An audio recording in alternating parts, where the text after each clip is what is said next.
from? Halfway between Port Augusta and Glenando on the way to Cooper Feed. And there's just nothing. Absolutely. Oh. See, and then out of the blue, up come these two big rocks. Or hills, or whatever. Away into the distance.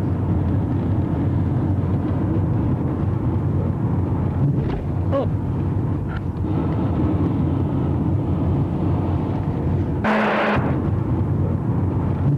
Oh.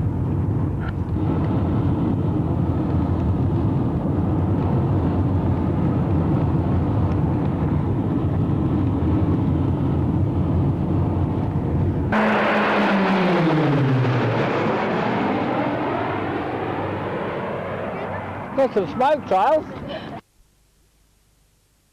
We'll get a better look at that in a minute.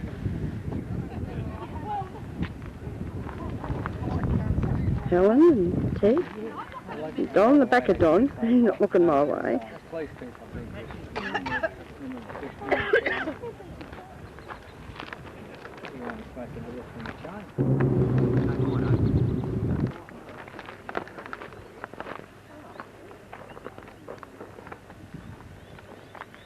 This is at Wondershare. And this looks like all the bits.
There, the girls over there. Oops, no, it's Don, Helen and Ted. This is the big rocket. It's pretty hard to get it in, so all we can do is pan it up. It's a big rocket.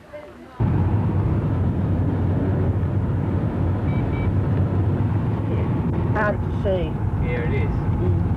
Down too much dead. This is on the road from London, turn off from Ayers Rock towards Alice Springs.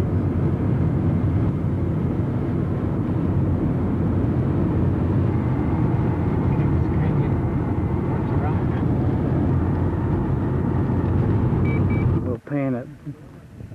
I don't know whether you'll read it.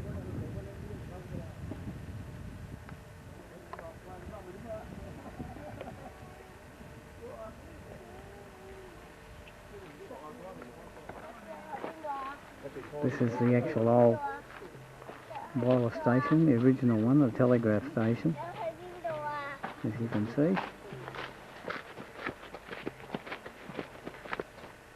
This is another building from a slightly different angle.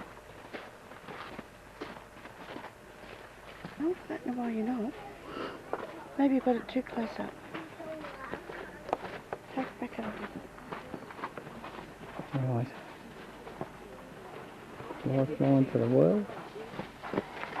Still don't know whether you read it though.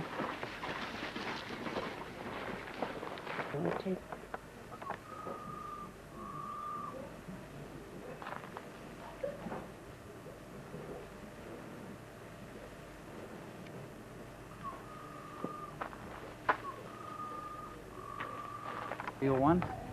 Can I use wooden one? We are now at telegraph station at Alice Springs.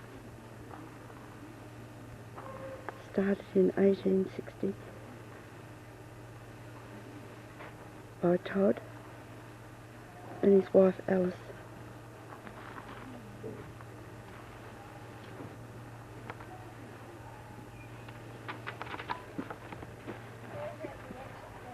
This is the battery room.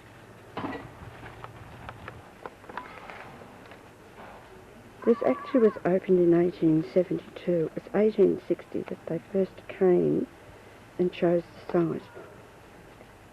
And it took that long before they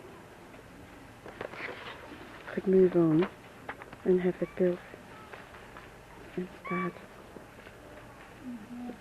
to be able to use the telegraph line.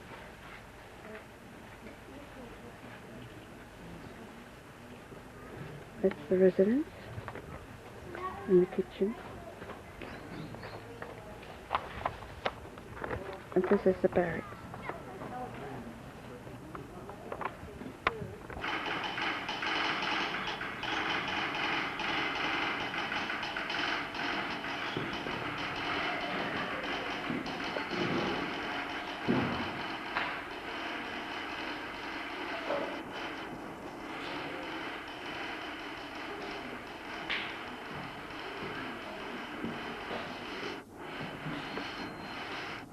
I would say it's original. Well, they might have preserved it, I don't know. You know, they could give the locals their job. Bottled. See these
This is the Todd River up at the what's his name station. There's Lorraine walking down at the bottom.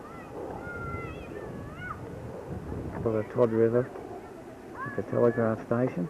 Imagine what it'll be like in sun's very. This is another shot of the telegraph station from down closer to the banks of the river. Certainly would have been a good spot, especially when the river had water in it, which it does at odd times.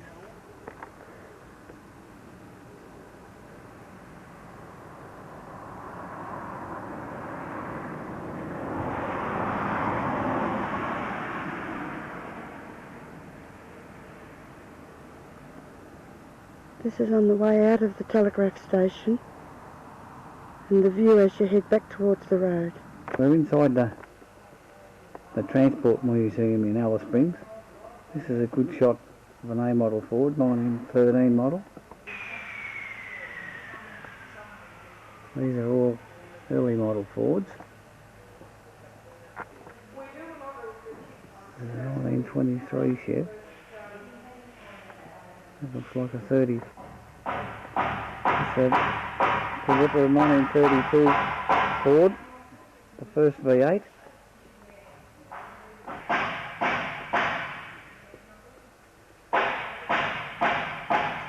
That's a 1928 Chev.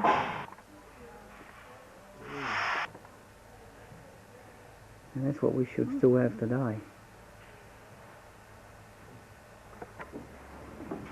There's a 1928, I think it is. 25 Buick, but with a Northern Territory registration. A 1941 K4 Inter, ex-army job. Done 1 million miles. The 1932 Bedford, originally owned by Carlton United Brewery.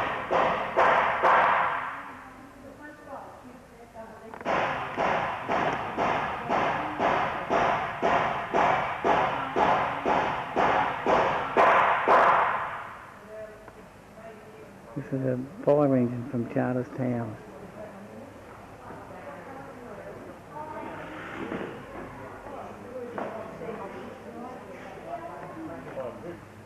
Yeah, this old fire engine was a Studebaker. This is an old crane. I don't know whether it'll come out or not. It's a bit hazy out here. An old truck chassis for the main part of the crane. Is one of the real early road trains, or to be after the Second World War, but she's a lot different to the ones that run around today. The length is much the same. Right, this is from Anzac Hill. It's pretty hard to get it in. All we can do is just pan it around.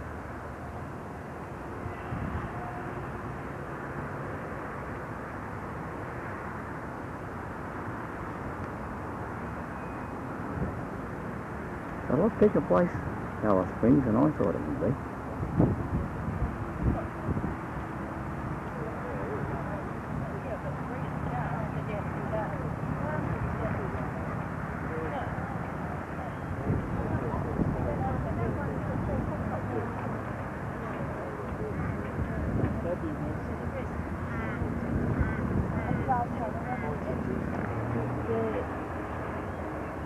Where did you go? You went there. Panning around past Helen Hospital. As far as you can go. That's the road to Darwin. We're going on tomorrow.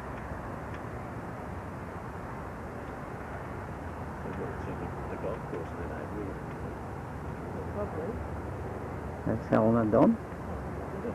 Good on you. Might be able to get some more. Is that?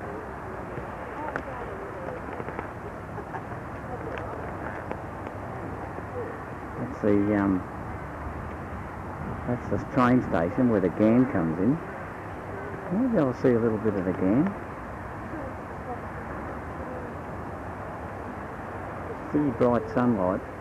And then there we go. Deal is down there.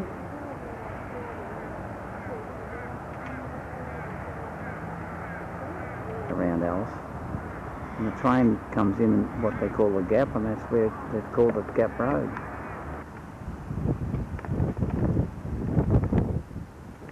That's the park where they were playing football, you see, all the kids. With this Nadak. But this, what is it? Nadak. Nadak, whatever you call it. Aboriginal culture. Comes out here. Just half that. I think I'll stand up on it. We're just approaching through the gap now. This is a rocky outcrop as you go into the Gap. And there's the Gap there.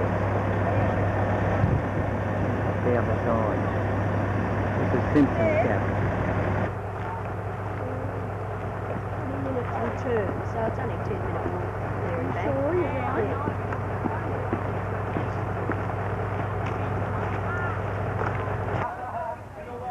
This is some more of the Simpson's Gap.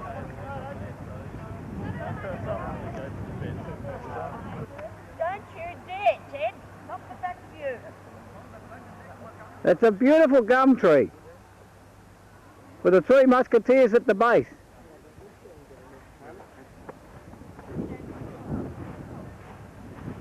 Right, here's the three musketeers at the base of the gum tree.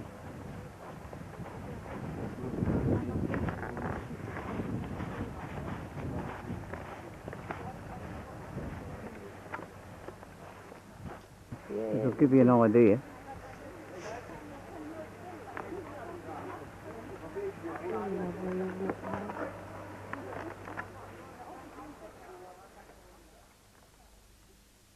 Impossible to get it all in.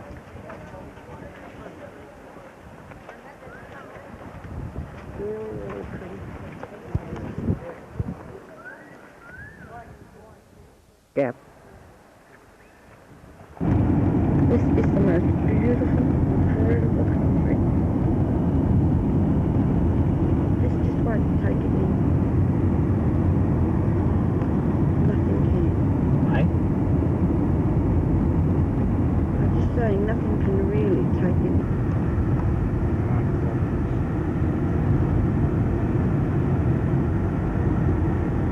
Isn't that absolutely fantastic? Yeah.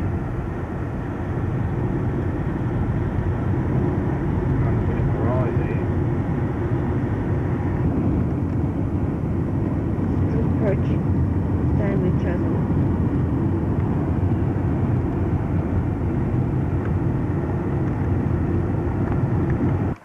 At the chasm, or chasm, whichever you like.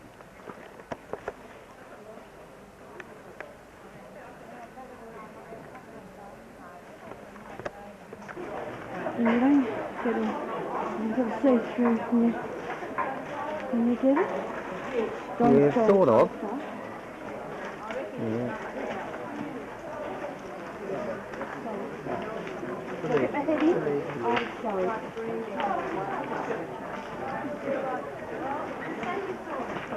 I didn't see a platypus.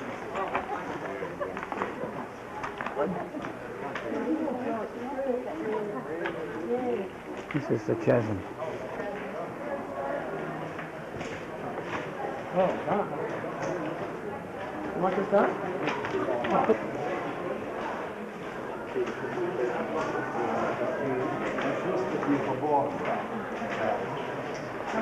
This is more or less in the centre of the chasm there, but you can't sort of get it in to get its fullness. You can only sort of get parts of it, but it might give some sort of an idea of the size of it. Here's Lorraine taking a photo. And Don. Yep, here's Helen and Don standing in a chasm or chasm, whatever university you went to. Even that. Yeah. That was just proving to Helen that Helen and Don went.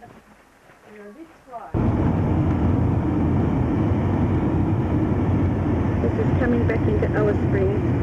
They've been to Stanley Chasm. Just looking at this beautiful scenery. Don't know how to go in the car.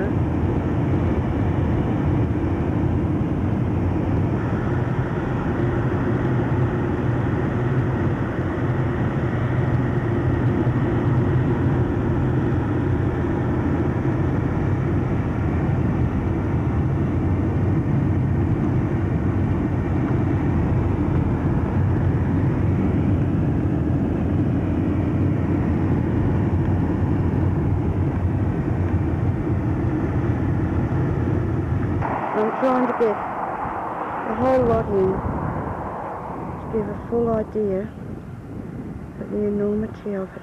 It's absolutely incredible.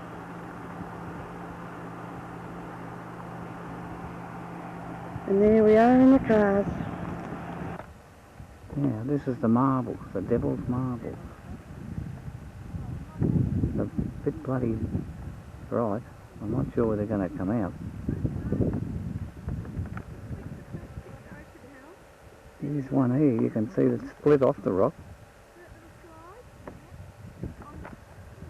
There's some more further away. There's a whole area here, about, oh, I don't know, maybe 10 or 12 acres.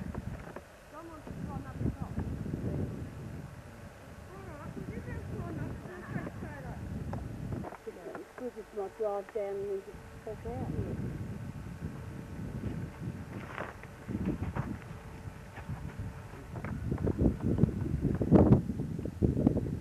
This is from this lookout of Tennant's Creek.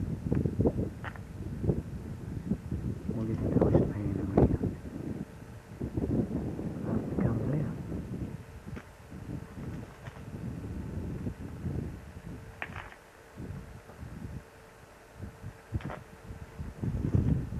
It's just about 360 degrees. And that there is our car. And that's the water tower that gives them their water.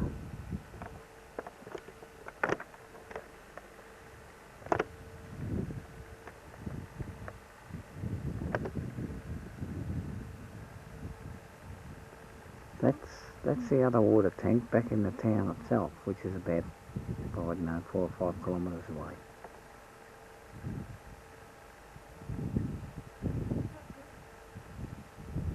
And over there see the mine that you can go in and have a look at. You go and do a mine tour. I haven't got time at the moment, but that could be quite interesting. What it looks like has left it as a hole in the ground, but whether that's it or not, I'm not sure. This is our motel at Tennant Creek. Most unusual, all these units. Most unusual. Very good inside.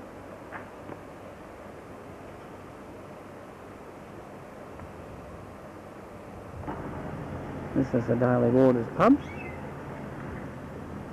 Basically the oldest holder, or the longest holder of licence, holder of licence in the Northern Territory.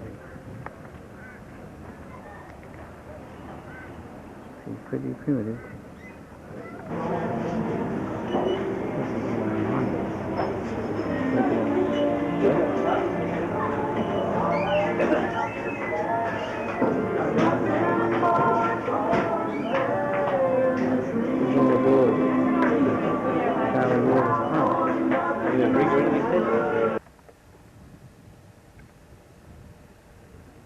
This is This is a Daily Waters strip, but we think the old man was at during the war. That's the hangar, and this was also one of the landing strips for the London to Australia air race in 1930. They would have landed there and refuelled to head south.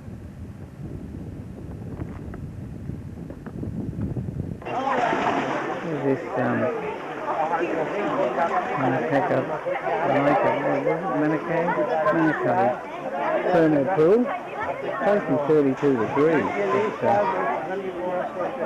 the amenities are great. If you can get here without too many people there, yeah, they're great.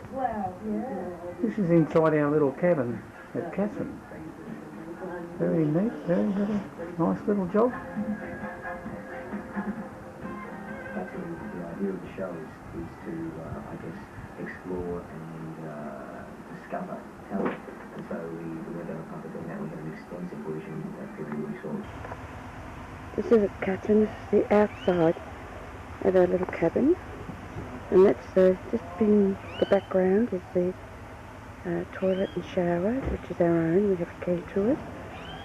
Very, very nice, beautiful grounds. These are other ones. This is Ted and Don at the car. We've unfortunately had a flat.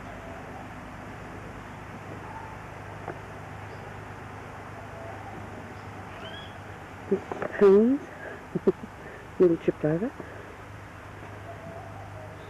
This is the back part of Helen and Don. Look, I got the sun. The barbecue area. This is outside Helen and Don's. That's Helen and Don's. There's their car and Helen. We're moving on this morning. We're going up to the gorge. Go on the river cruise. But as you can see, beautiful, beautiful spot. 11th of the 7th it is today. This is where we're taking our boat. Can you all hear me clearly? Okay.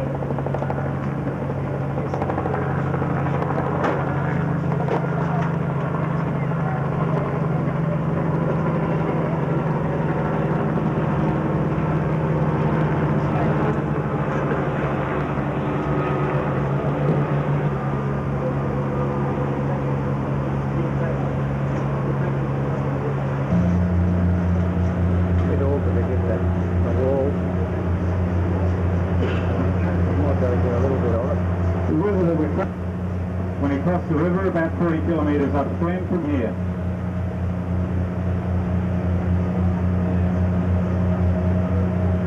When Stewart came through, of course, the area was already occupied by the Darwin Aboriginal people. As according to Darwin belief in the dreaming, the pulling Kookaburra is the spirit that put the water in the river.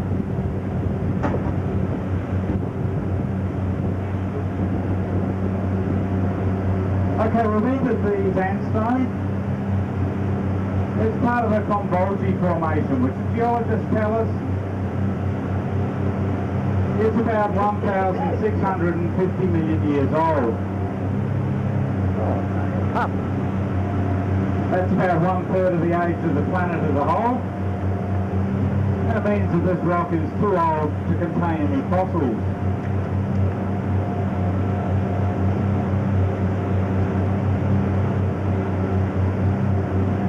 That Convolgi sandstone makes up all the rock that we will be seeing today.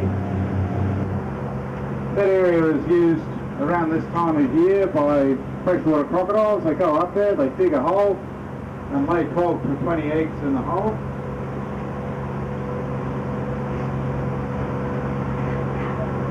Fish, sooty grunter and barramundi. Anywhere you get barramundi, you get fishermen, and fishing is allowed in the gorge.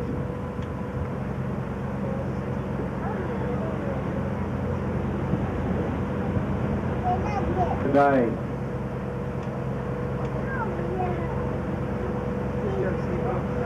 Okay folks, we're coming pretty close to the top of the first gorge. Once I've moored the boat, This is when you get out of the boat on the first gorge. And this is the start of the second gorge.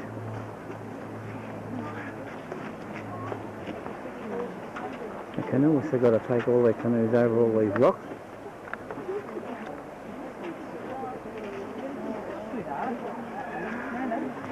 You ride paddling, but it's flying over these rocks isn't the picture. There's our boat moored down. We go for a bit of a walk. Go on another boat. There's a canoe. Come by people from other areas. Why it's only Darwin here isn't too clear.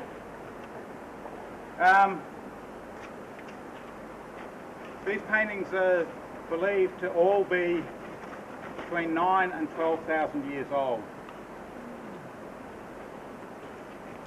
which partly explains why the paintings are all done in red ochre. There are 4 pigments used in Aboriginal rock paintings. Red ochre, the surface wears off the rock, the painting is still there. It actually becomes part of the rock. That's what you see here. These paintings may well have been done in all four pigments when they were originally painted. The water was about 2 metres above the highest painting over there. So what we have there is a dead emu. Raises the question, why paint a dead emu? This is hunting art. A hunter has gone out, he's killed an emu, brought it back here, cooked it, shared it with his family, and then he's come here and painted it on the rock as a means of thanking the spirits for providing him with the emu, and thanking the spirit of the emu for providing him with a meal. And a man wearing a crocodile headdress on the other. Sort of a Darwin variation on the theme. The kangaroo on the right hand side there is a black wallaroo, which the Darwin people refer to as jodtuk, or the left-handed kangaroo. When a black wallaroo sits at rest, it always sits with its left paw raised.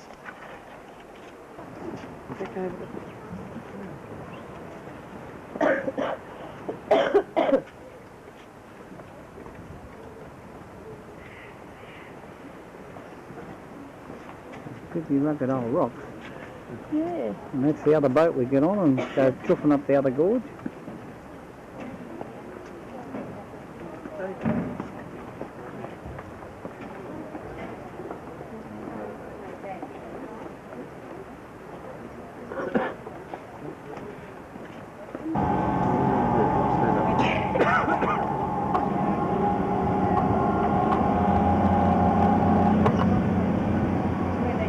Okay folks, we're now safely underway, so if you want to...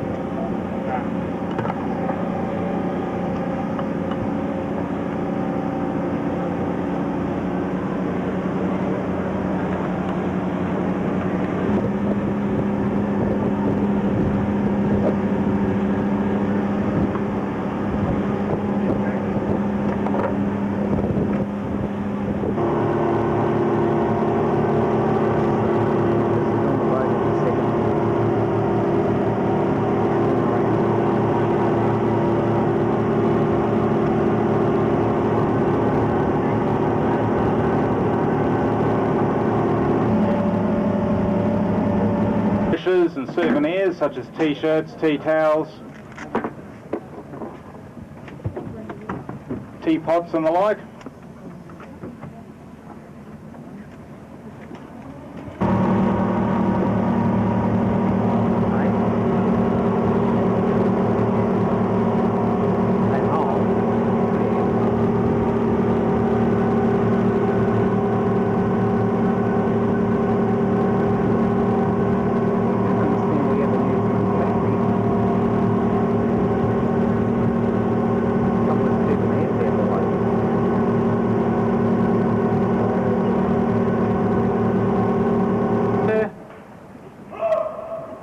Or you can go on a 24-minute helicopter.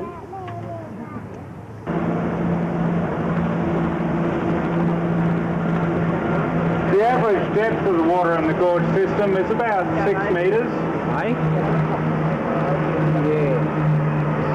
At this time of year. If you look at the rock each side of us, you'll notice a pale brown wash mark up the lower few metres of the wall. That results from the wet season water level, which is around about 3 metres higher in this part of the gorge. 3 metres? And this is because our average annual rainfall is about 1 metre or 40 inches. That resulted from 1 metre, 40 inches of rain in 36 hours. That's a fairly heavy downpour, the annual average in 36 hours. And at that time the water level came up about 28 metres in this part of the gorge, which means roughly 3/4 of the way up the rock wall above us. Some of those bushes with nice pale purple or pink flowers, that area used to be known as the Hanging Gardens. Before the flood, there was rainforest vegetation there, hanging down most of the way to the water. The flood stripped everything away except for the trunks of a few of the bigger trees. Incredible, this formation.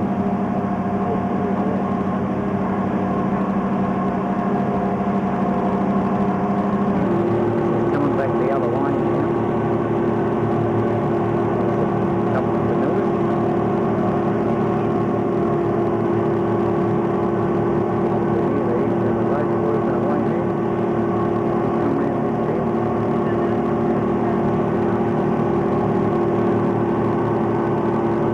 When they filmed it in 1955, they couldn't find any actors who were actually silly enough to jump off. So instead of that, they made a couple of paper mache dummies and threw them off. The wind was fairly strong that day, as it often is round here. So the dummies actually blew into the wall several times as they fell down. Didn't look... This is the yellow waters, just leaving the dock. And now into the, whatever you like to call it, mud.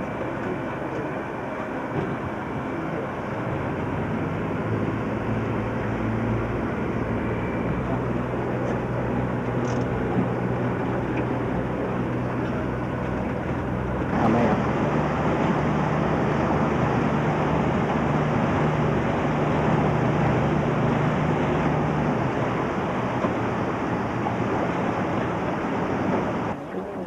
I'm trying to.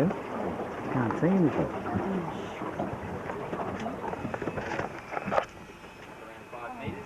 You see? Yeah, that's close. Eh? Probably male. Female estuarine crocodiles only grow up to about 3.5 metres. I'm not sure of it. Anything well over that size. Does it look all blurry to you? Definitely male. Eh? Yes, because I think we were too close. Well, push it back then. That's what I'm doing. I think it's looking into the sun.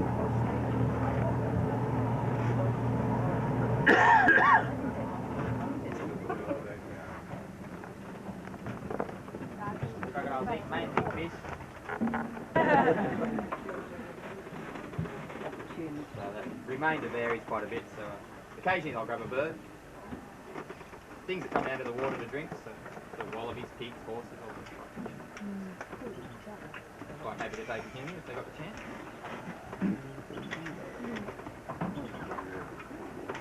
Well, that's pretty much the exciting life crocodile. There's Helen and Don looking through. The large leaves are completely waterproof. Aboriginal people would use the leaves as a scoop to carry water. Line a basket with a leaf carrying it to the front part.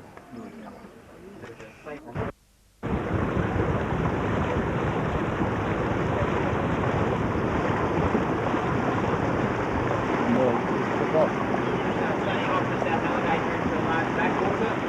Two small birds on the left, the green pygmy geese. They are in fact ducks. Oh, missed him. 2.5 to 7 metres above what we are now, just depending on how much rainfall we get. So if you can imagine the water level about the same height that the canopy of the boat is at the moment, sort of extend that out across the floodplain, and that's how much water we tend to get during the wet. Now, at that time of year it's far too deep for most of the water birds, egrets, wading birds, no solid banks for the crocodiles, so everything has to spread out to the shallow edges. And as the water level drops back down during the dry season, all that wildlife can come back in to congregate around the permanent water holes and billabongs. Wild horses or Yep. wild horses? That's good, all right, that's all.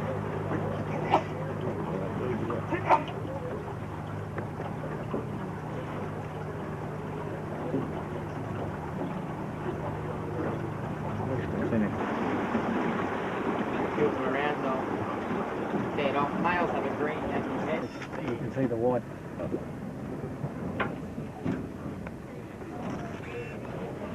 think I've got it. It's a bit wobbling. Just sitting there like still as a mouse. Yeah.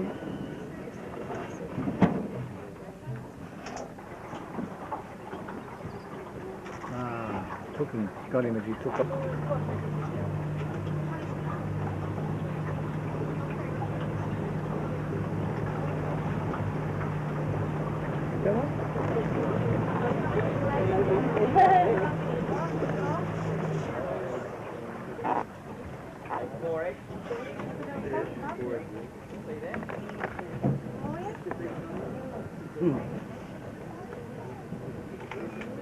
The Jesus bird sitting on its nest. It's called a Jesus bird because it can walk on water. We'll stay on standby. So long. And then it's recording now, is it? On the sea eagle, just up on the right hand side.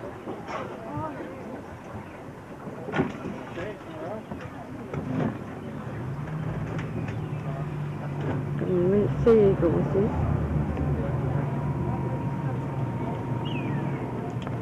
You're beautiful.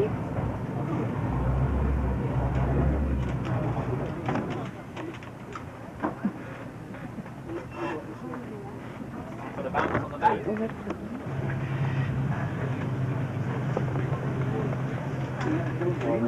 yeah. Ridges on the back there. It's coming in a bit closer.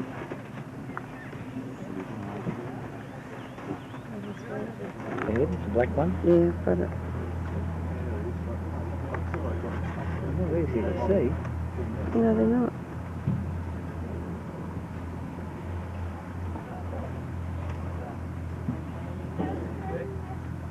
You better take off. There he goes.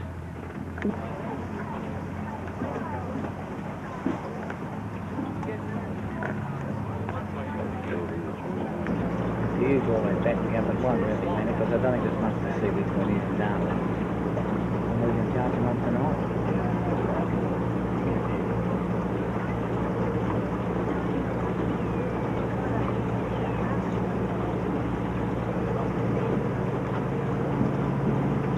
Through this part, got a couple of sets of photos here that you can have a quick look at.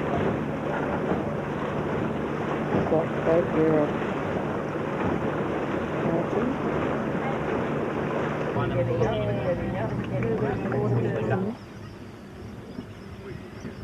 the birds behind it must have a full tummy. The boat's just drifting fast.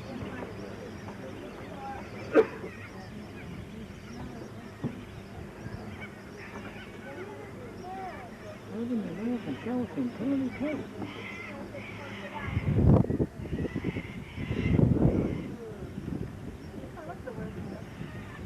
can you see it now?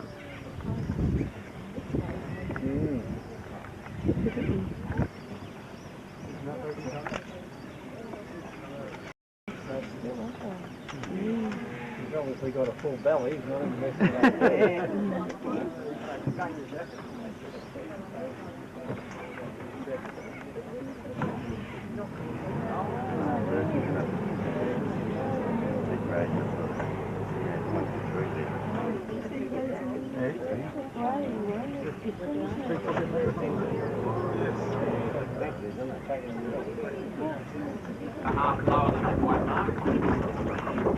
On the 9th of January 1998 flood. There's another croc. Zooming onto it. Yes, great tag. Not very big, but they're big enough. Well, they're all right out there.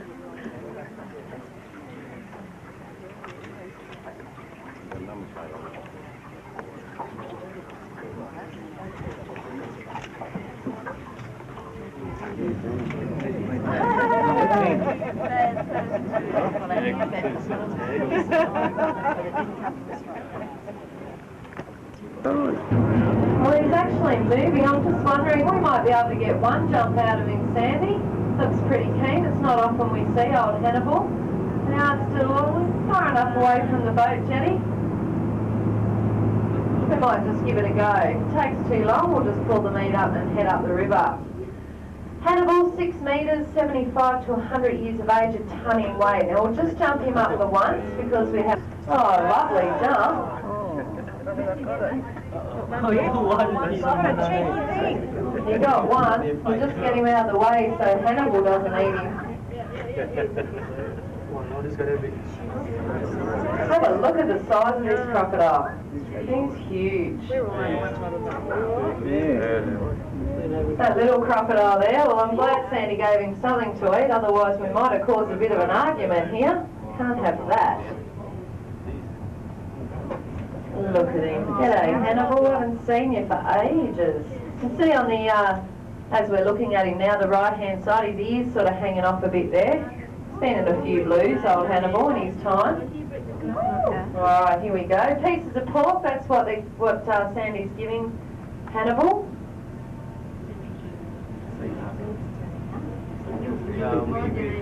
Oh, he is keen. Come on, boy.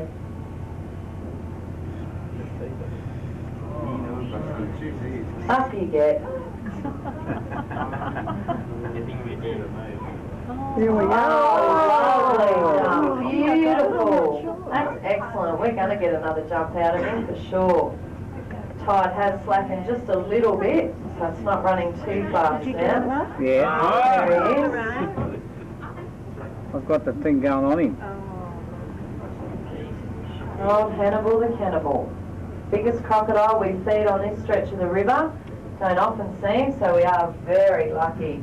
Oh, beautiful jump. Yeah. Excellent. Oh, well, I'm sure you're wondering why that is. They be classed as a man-eater, so don't put 1,600 saltwater crocodiles in this river alone. That makes one every 75 metres along here. Not that we'll say, there, very good jump. For every one crocodile that you do see, there's around 8 that you don't. Come on, Wally, up you get. Beautiful. You see that Got it. vicious way it swung back?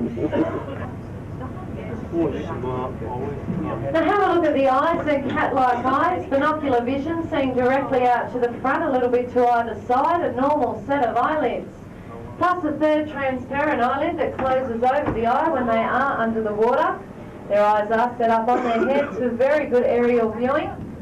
This jumping ability you're seeing, it is a natural one they have from birth. We don't teach or train the crocodiles to do it. It's definitely a natural ability, but we do entice them to the boat, showing you what they are capable of doing in the wild. They will jump up at a low-flying bird, a bird sitting on a branch overhanging the water, a tree snake, even a fruit bat. Excellent jumpers, as you've seen.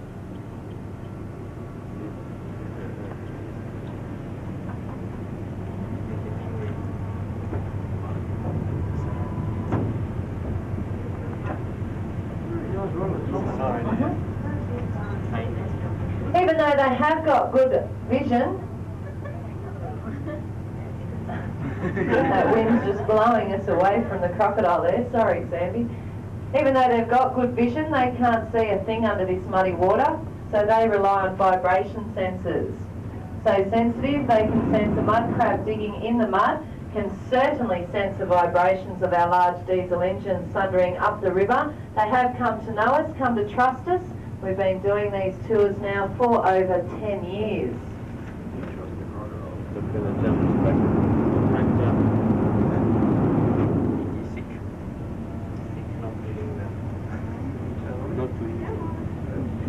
A bit lazy. I want it, but I want to jump.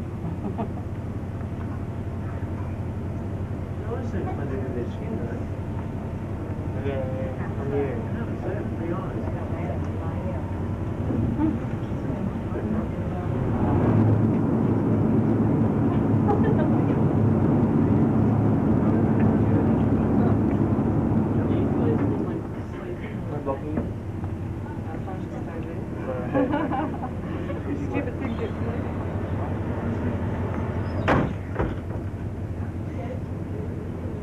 Come on, yeah, twit jump. Oh, yes. Yeah, I'm a bit like that. You know how when I sort of either that or move the camera. Oh, that was a good one. You deserve it. And they've also got them in the lower jaw as well. Now in behind those eyes there are the ears, they're the long... Here's one sunning itself on the bank. Decent one inside. I haven't snoozed, not covered that for anybody. Missing a front foot, half a front leg, half a front leg, most of the back leg ripped off, only one back leg intact. Now if that happened to you or I in the water, we'd simply bleed to death. But not so the crocodiles. Once they lost their limb, they'd get up on the bank, slow their special 4-valved heart down to 1 beat every 3 minutes until the wound heals over, and then they get back in the water and get on with their life. Now, as long as their tail stays intact, crocodiles can live without their legs. Their tail is their main muscle. It's used for everything. Jumping up, pushing up onto the bank, swimming, of course.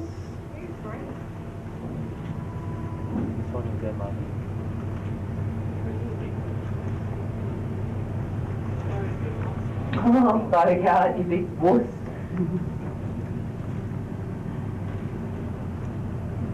He wants to do it. It takes him a bit longer to stabilise himself, Bogart, because their legs are used for stabilising themselves. Up you get, babe. That's it. You can see that half the leg missing there, front foot.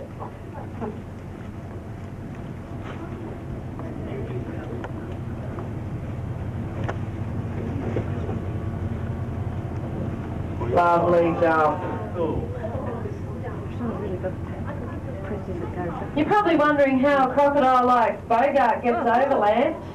Well, as a general rule, they stay where they feel the safest, and that's in the water or on the edge of the water. Now, crocodiles aren't being moved overland for many miles. If they're living in a body of water that dries up towards the end of the dry season, then they will have to go looking for somewhere else to live. Get the bait? They can also...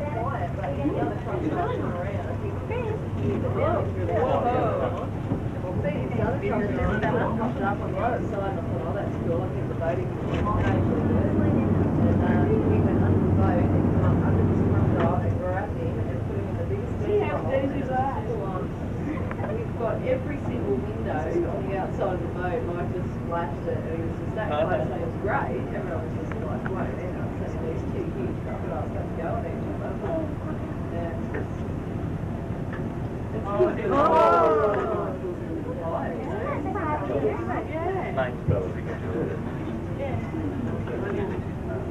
Oh, another jump from that crocodile. That wasn't a bad first jump.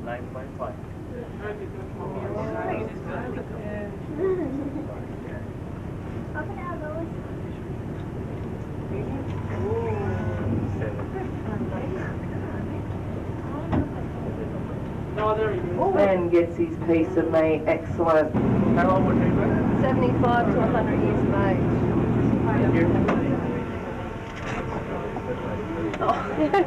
If you or I stepped off this boat onto that mud, we'd sink waist deep. But not so the crocodiles. They can actually disperse their weight right across.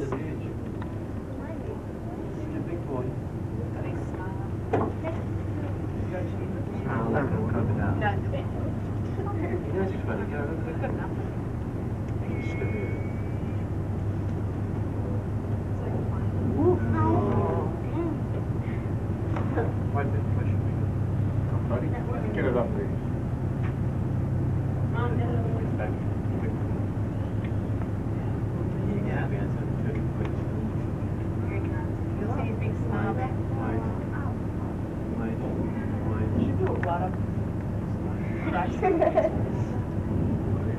Titties.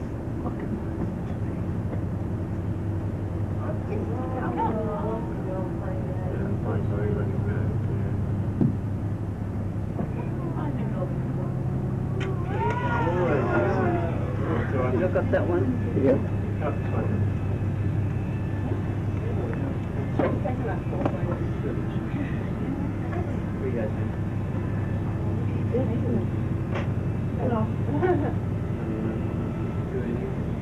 He's facing you there.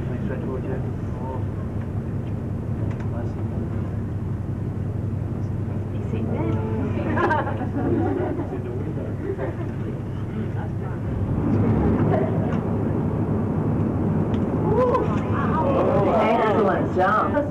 is going to feed the coyotes. Now you see that. I must have turned this bloody canister down. They're trying to. They can't come up here. Big bag, Hey, look around a minute. I got him.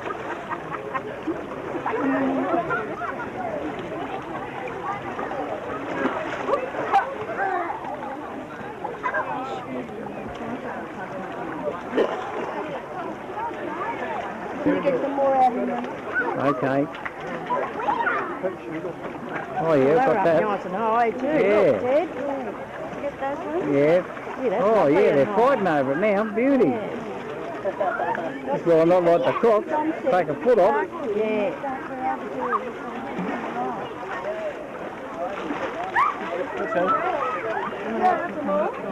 Yeah.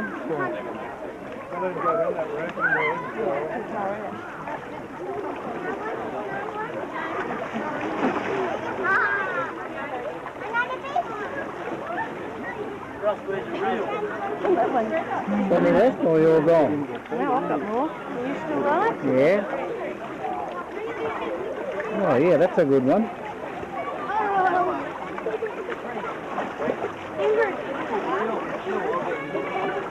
Yeah, no wonder.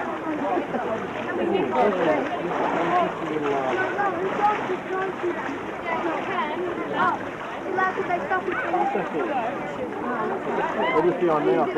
Yeah, they're right. Yeah, but they suck his fingers.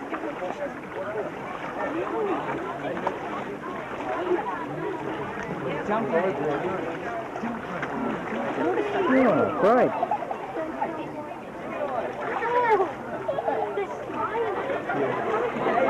Oh yeah, I'll just get a little bit more here. That'll do it, something.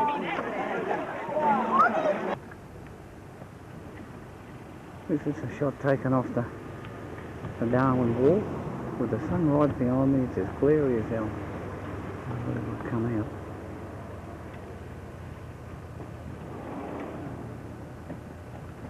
This is a wharf that the old man's supposed to have driven the FWD trucks off during the war.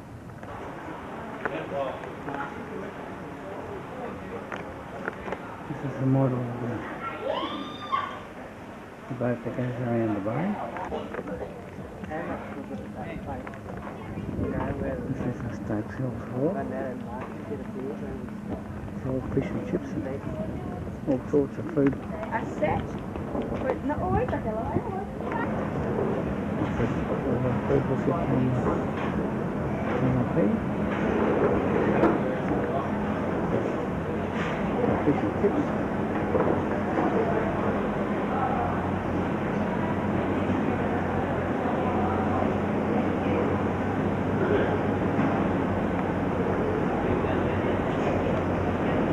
Here's Don and Helen. Lorraine sitting there.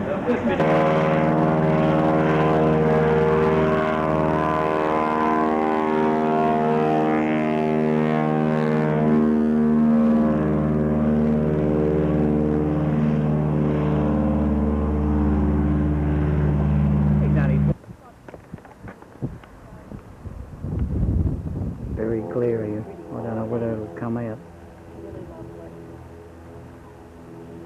Bloody clear water, isn't it? We're at the Darwin Yacht Club. We've just been having a quiet bit. This is the beach. The tide's on its way in. It's all the boats out there more. This one's just going to be put up on its trailer. The sun's a bit bright. I don't know how she'll go. This is all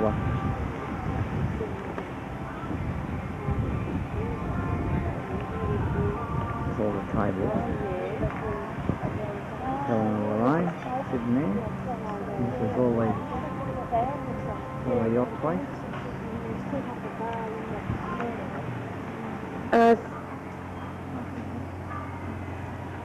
There's Donald walking out with his beer at the yacht club. Opposite our hotel. Okay.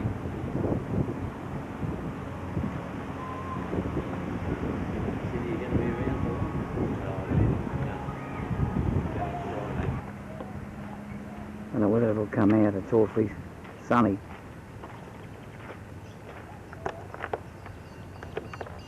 Can't see a thing. They're jumping away. Are they? Oh, they are too. A lot of them are. There's some kangaroos at East Point. It's right into the sun, so I don't know whether they'll come out, but East Point. what did I say? I said East Point. Darwin. Yeah, Darwin, of course. Oh.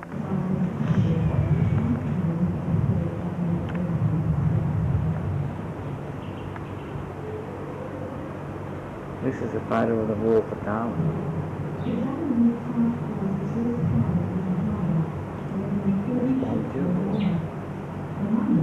These are the photos, I don't know whether they'll come out.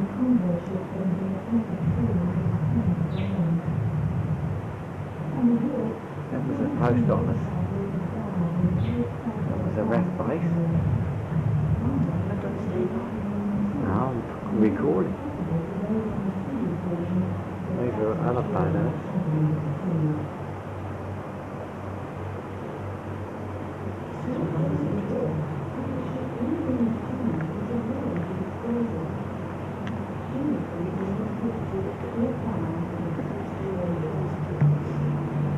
This is a page out of the Courier Mail of Brisbane paper.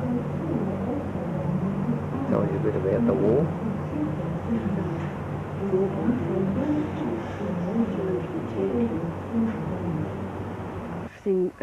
Gun was all they had. This is- Really. This is one of the aircraft guns that was used in the early raids on Darwin, but the thing is, from all accounts, there wasn't many of them. Yeah.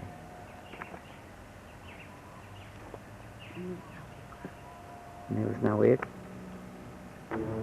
This is a map of Darwin at the time of the war in Asia, all the airhead. All those red dots represent where a bomb fell.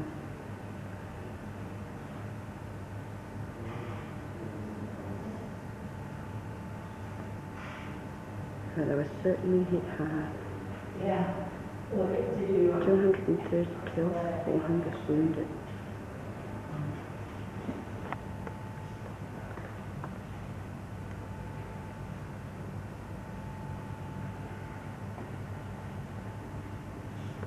Seeing if you can read these posters of the conditions. If you wanted to join up. The other gun emplacements at Darwin.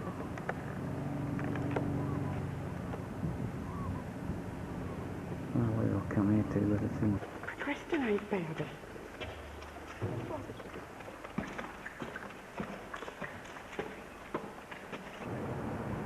This is Government House in Darwin.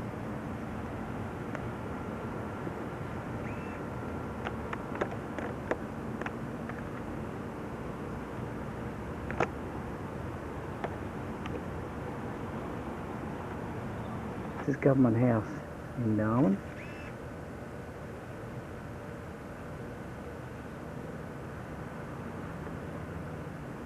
It's a beautiful building.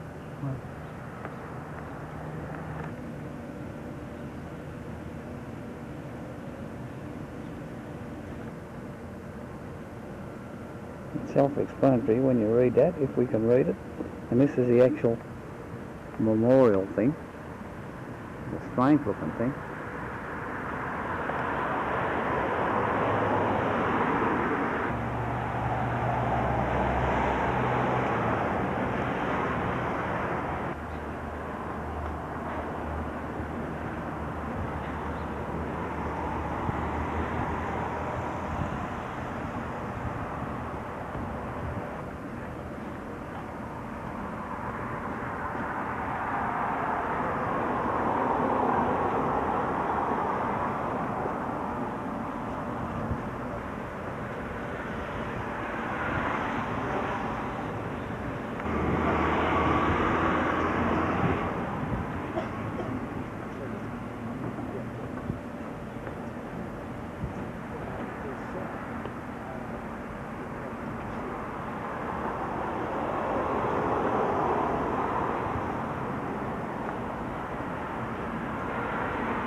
fading in and out. I don't know what's doing that.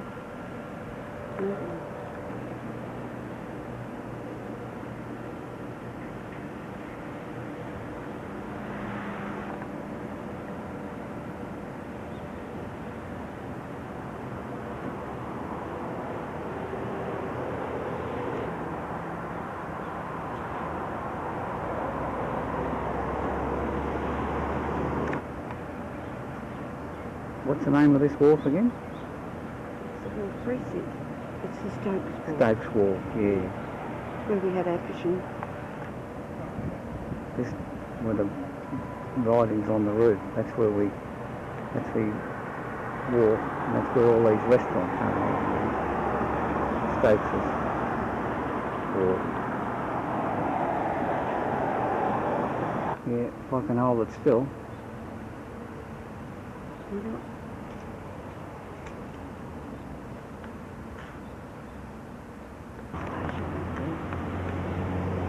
Yeah, this is the old government house and police station. These were restored. Obviously they got knocked around in the cyclone of 74.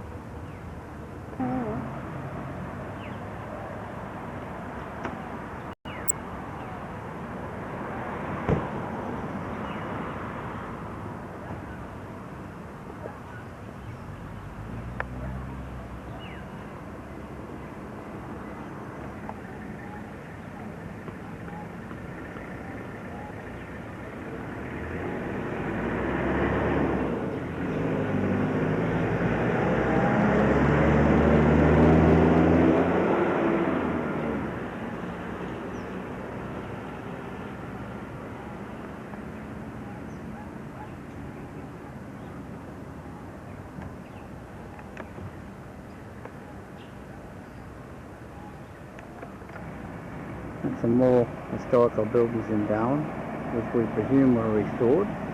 There's another one over here.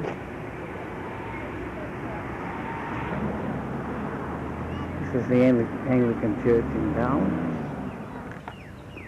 This is another angle of the Anglican Church.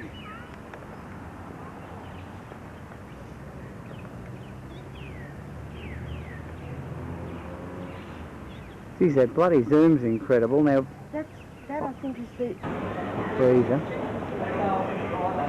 right inside the tub, which is now